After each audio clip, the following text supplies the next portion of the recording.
क्या होता है, खालड़ा बने दिलजीत एक गांव में लोगों को लामबंद कर रहे हैं, उनको मोटिवेट कर रहे हैं। कहते हैं कि लाश चाहे किसी खाड़कू की हो या किसी आम आदमी की, उस पर सिर्फ उसके परिवार का कानूनी हक है। ये सुनकर हमें ग्रीन माइल का एक प्रसंग याद आता है। कैदी को मौत की सजा हो गई है, अब शव रखा हुआ है स्ट्रेचर पर, तो एक प्रिजन गार्ड आता है, पर्सी वेटमोर जिसका फिल्म में नाम है, उसका मजाक बनाता है, चीफ करके उसको संबोधित करता है कि नर्क की गर्मी कैसी है बताना।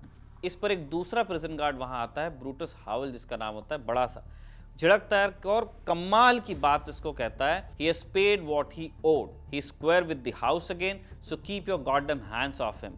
यानी ये अपराधी था जो स्ट्रेचर पर है, लेकिन इसकी जान ली जा चुकी है, समाज को अपना बकाया इसने अपनी जान देकर चुका दिया, अब इस पर किसी का कोई दावा नहीं है। सोचने वाली बात कितनी है।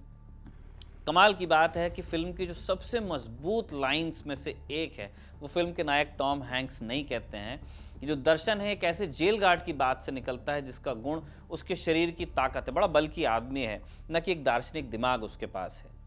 लेकिन इस आदमी को जिंदगी और मौत, इन दो शब्दों का वजन बहुत अच्छे से मालूम है, क्योंकि वो दिन रात अपने सामने लोगों को मरते हुए देखता है, मौत का इंतजार करते हुए देखता है।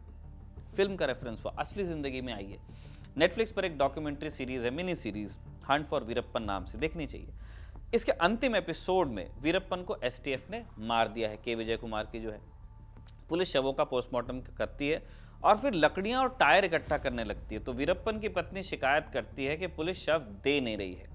तब कोलातुर मणि जो एक तमिल राष्ट्रवादी नेता हैं, कहते हैं कि पुलिस का काम वीरप्पन को गोली मारने पर खत्म हो गया, अब इस बॉडी को जलाना है, दफनाना है, क्या करना है इसका, उसमें आप दखल मत दीजिए, ये हम तय करेंगे, समाज तय करेगा।